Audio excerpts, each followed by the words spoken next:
శ్రవణ్ రావుని విచారిస్తున్నారు. నిన్న హైదరాబాద్కు వచ్చిండు, రాగానే పోలీసుల ముందు హాజరయ్యిండు, విచారణ జరుగుతూ ఉన్నది. స్పెషల్ ఇన్వెస్టిగేషన్ టీం సిట్ ముందు ఆయన హాజరైంది. ఆయన శ్రవణ్ రావు, ఈయన ఎవరై అంటే ఐ న్యూస్ అనే ఒక ఛానల్ ఉంది కదా, ఆ ఛానల్కి ఈయన ఎండి. ఒక్కొక్క పేపర్లో ఒక్కొక్క రకమైన వార్త కనిపిస్తున్నది. ఇప్పుడు ఇది ఈనాడులో ఏం రాసిరంటే, ప్రణీత్తో సర్వే సమాచారమే పంచుకున్న, ఫోన్ ట్యాపింగ్తో సంబంధం లేదు, అమెరికాలో ప్రభాకర్ రావును కలవలేదు, సిట్ విచారణలో నిందితుడు శ్రవణ్ రావు, ఏప్రిల్ 2వ తేదీన మరోసారి రావాలి అని అధికారుల సూచన. నిన్న విచారణ అయిపోయింది, ఏప్రిల్ 2కు మళ్ళీ రావాలని మళ్ళీ నోటీస్ ఇచ్చారు. ఆయన ఏమంటుండు, ఫోన్ ట్యాపింగ్తో నాకు సంబంధం లేదు అని ఈనాడు పేపర్లో అయితే కనబడుతున్నది. ఇప్పుడు ప్రభాకర్ రావు అన్నట్టు ఆయన, ఇప్పుడు కేసీఆర్ తర్వాత ప్రభాకర్ రావే కదా దొంగ, ఆ ప్రభాకర్ రావుని నేను గెలవలేదు, ఇద్దరం అమెరికాలోనే ఉన్నాగా నేను గెలవలేదని చెప్తున్నాడు. ఈ ప్రణీత్ రావు ఎవరు? ఈ టోటల్ ఎపిసోడ్లో కింద ఒక 30 మంది వెలమ ఎంప్లాయీస్ని పెట్టుకొని ఈ ఫోన్ ట్యాపింగ్ వ్యవహారాన్ని కేసీఆర్ చెప్తాడు ప్రభాకర్ రావు చెప్తాడు ప్రణీత్కి, ఇంకా మధ్యలో కొంత గ్యాంగ్ ఉంటుంది.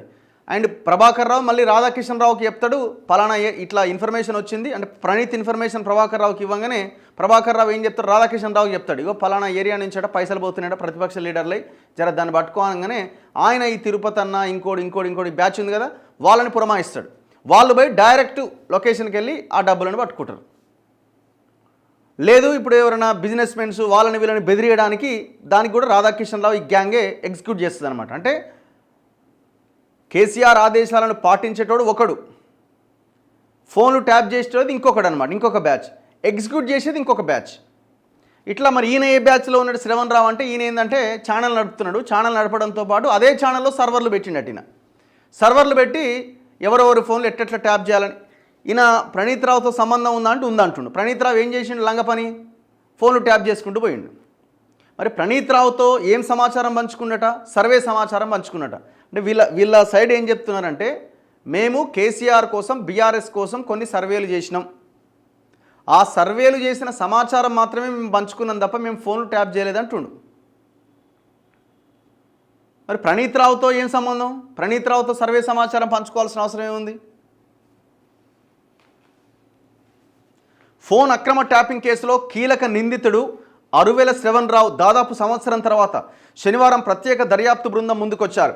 ఉదయం 11 గంటలకు సిట్ విచారణాధికారి జూబ్లీహిల్స్ ఏసీపీ వెంకటగిరి ముందు విచారణకు హాజరయ్యారు. సాయంత్రం 5:30 గంటల వరకు శ్రవణ్ రావును సిట్ ప్రశ్నించింది. ఫోన్ అక్రమ ట్యాపింగ్ వ్యవహారంతో తమకేమీ సంబంధం లేదని ఆయన చెప్పినట్టు సమాచారం. పలు ప్రశ్నలకు సమాధానం దాటవేసేందుకు ప్రయత్నించినట. విశ్వసనీయ సమాచారం ప్రకారం స్పెషల్ ఇంటెలిజెన్స్ బ్రాంచ్ డిఎస్పీ వాడు సస్పెండ్ అయిండు. ప్రణీత్ రావుతో సమాచారం పంచుకున్నట్టుగా శ్రవణ్ రావు వెల్లడించారు. తన మీడియా సంస్థ ద్వారా ఎన్నికల సర్వే చేయించా, ఆ సమాచారాన్ని మాత్రమే ప్రణీత్ రావుకి ఇచ్చాను. ఎన్నో సంస్థలు ఎన్నికల సర్వేలు చేస్తాయి, ఎస్ఐబి అధికారితో సమాచారం పంచుకోవాల్సిన అవసరం ఏంటని సిట్ బృందం ప్రశ్నించగా, ప్రభుత్వ అధికారి హోదాలో అడగడంతోనే తన వద్ద ఉన్న సమాచారాన్ని పంచుకున్నట్లు పేర్కొన్నాడట. ఇప్పుడు నువ్వు సమాచారం పంచుకోవాలంటే లీడర్లతో పంచుకోవాలా. ఇప్పుడు పొలిటికల్ పార్టీలు సర్వేలు చేయిస్తాయి, సరే నువ్వు ఆయన ఒకటే కమ్యూనిటీయో ఇంకోటో మొత్తానికి కేసీఆర్ దగ్గర సర్వే చేసినావు బీఆర్ఎస్ పార్టీ కోసం, ప్రణీత్ రావుకు ఏం సర్వేతో ఏం పంచుకుంటావు అని అక్కడ అధికారి క్వశ్చన్ వేసిండట. లేదు ఆయన గవర్నమెంట్ అఫీషియల్ కదా, గవర్నమెంట్ ఆఫీసర్ కాబట్టి పంచుకున్నానట. దొరికిపోయింది ఆయన్నే సగం. ప్రణీత్ రావుతో ఎలా పరిచయం ఏర్పడిందని అడిగిన ప్రశ్నకు ఆయన సరైన సమాధానం ఇవ్వలేదట.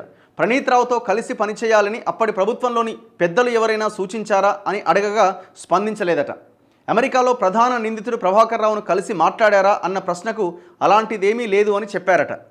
అమెరికా వెళ్ళిన తర్వాత ఒక్కసారైనా ఆయన్ను కలవలేదు అన్నాడట. శ్రవణ్ రావును సిట్ బృందం సుమారు 6:30 గంటల పాటు విచారించినా కీలక సమాచారం ఏదీ లభించలేదని సమాచారం. విచారణ అనంతరం ఆయన మీడియా కంటపడకుండా జూబ్లీహిల్స్ పోలీస్ స్టేషన్ వెనక గేటు వైపు నుంచి వెళ్లిపోయారు. శ్రవణ్ రావు కావాలనే తమ వద్ద సమాచారం దాస్తున్నారని సిట్ బృందం అనుమానిస్తోంది. ఆయన్ను మరోసారి విచారించాలనే నిర్ణయానికి వచ్చింది.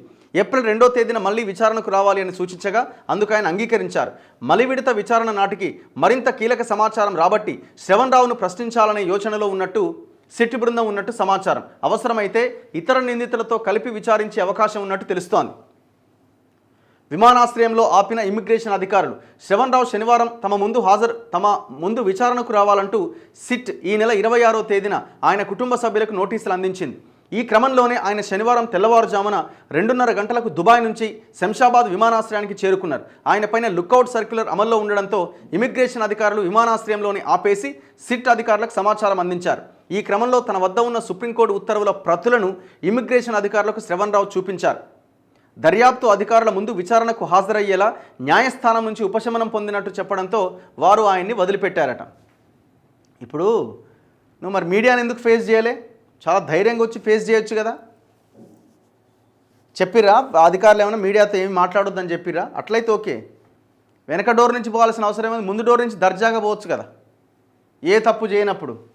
అసలు ఈయనే దొరికిపోయింది కదా. ఇప్పుడు ప్రణీత్ రావుతో నీకేం సంబంధం? నువ్వేమైనా కేసీఆర్తో సంబంధం ఉండొచ్చు, బీఆర్ఎస్లతో సంబంధం ఉండొచ్చు. అసలు నీదేం సర్వే సంస్థ? ఫస్ట్ అది చెప్పు. ఐ న్యూస్ నిర్వహించే సర్వే సంస్థ పేరేంది? ఏమైనా ఉందా? ఇప్పుడు టైమ్స్ నవో ఇంకోటో సర్వే సంస్థలు వాళ్ళు సర్వేలు చేస్తారు. మీరేం సర్వే చేసిరు? ఇంతకుముందు ఏం సర్వేలు చేసిరు? ఏమన్నా ఎప్పుడు రాలేదే మీరు చేసిన సర్వేలు? ఇప్పుడు ఇది తెలుసుకోవడం ఎంతసేపు? పోలీసుల దగ్గర ఇన్ఫర్మేషన్ ఉన్నది, సిట్ అధికారుల దగ్గర ఇన్ఫర్మేషన్ ఉన్నది. ఇప్పుడు ఈయన ఎవరెవరితో మాట్లాడిండు, ఏమేం చేసిండు, ఆ ప్రణీత్ రావుని నేను కలిసి కూర్చోబెట్టి విచారిస్తే అయిపోయాయి. నెక్స్ట్ అదే జరిగే అవకాశం ఉందట. ఇప్పుడు ఆంధ్రజ్యోతిలో ఇంకొక రకంగా రాసిరు చూడండి. ఆంధ్రజ్యోతిలో ఏం రాసిరంటే,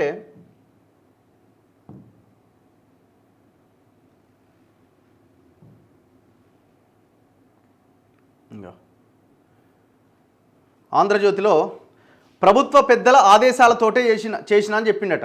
డిఎస్పీ ప్రణీత్ రావుతో టచ్లో ఉన్న కొన్ని నెంబర్లు ఇచ్చి ట్యాపింగ్ చేయించా.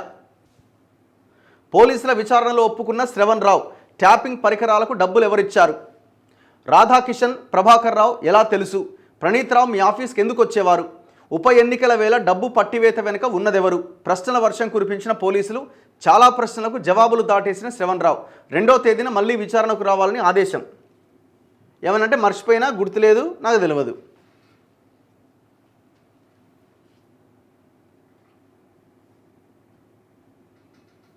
ఇక గత ప్రభుత్వ పెద్దల ఆదేశాలతోనే డిఎస్పీ ప్రణీత్ రావుతో టచ్లోకి వెళ్ళాను అని, కొన్ని నెంబర్లు ఇచ్చి ఫోన్ ట్యాపింగ్ చేయించాను అని ఫోన్ ట్యాపింగ్ కేసులో కీలక నిందితుడు మీడియా ఛానల్ అధినేత శ్రవణ్ రావు అంగీకరించినట్టుగా తెలిసింది.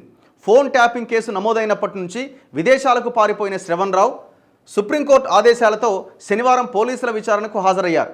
జూబ్లీహిల్స్ పోలీస్ స్టేషన్ వెనుక గేటు నుంచి వెళ్లిన శ్రవణ్ రావును ఏసీపీ ఆధ్వర్యంలోని పోలీసు బృందం 6 గంటల పాటుగా విచారించింది. ఫోన్ ట్యాపింగ్ కేసుకు సంబంధించి ఎస్ఐబితో పాటు సమాంతరంగా శ్రవణ్ రావుకు చెందిన మీడియా కార్యాలయంలో ట్యాపింగ్ కోసం సర్వర్లు ఏర్పాటు చేశారని, ఒక సాఫ్ట్వేర్ కంపెనీ నుంచి పరికరాలను శ్రవణ్ రావు కొనుగోలు చేసి పోలీసులకు ఇచ్చారని అభియోగాలు ఉన్నాయి.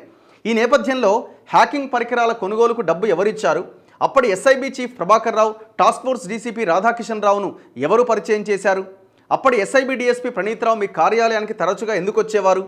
మునుగోడు, దుబ్బాక ఉప ఎన్నికల సమయంలో కొంతమంది కాంగ్రెస్ నేతలు, రియల్టర్లు, సెలబ్రిటీల ఫోన్ నెంబర్లను మీరు ఎస్ఐబి టాస్క్ ఫోర్స్కి ఇచ్చారా?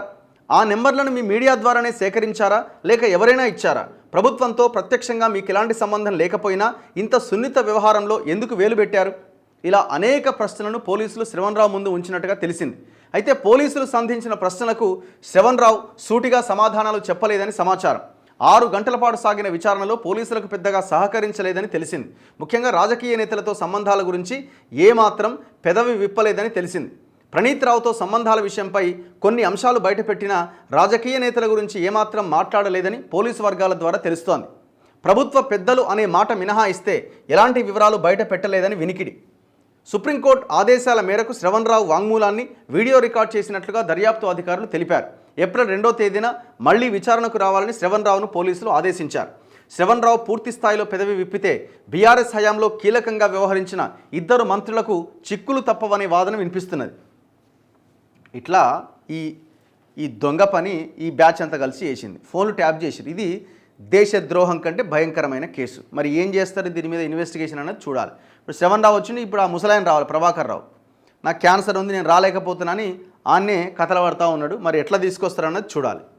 తీసుకొస్తారా లేకపోతే అటు నుంచి అటే పైకి వెళ్ళిపోతారా చూడాలి. ఇక ఎందుకంటున్నాం అంత ఇదిగా అంటే ఆయన చేసిన దుర్మార్గం ఇలాంటిది కాదు. కుటుంబాల మధ్యలో చిచ్చులు పెట్టిండు.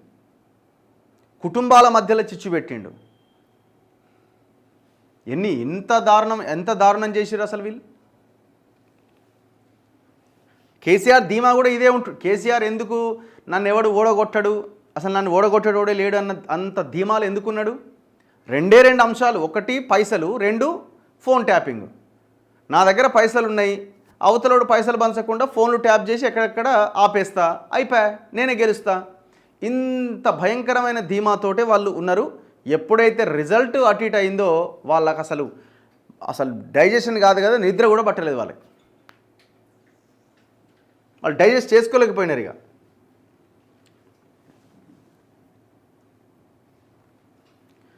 ఎవడో వీసా ఇప్పిస్తాను 3 కోట్ల వసూలు చేసిండట. బాధితులంతా కరీంనగర్ వాసులే అట, వాడేమో విజయవాడట.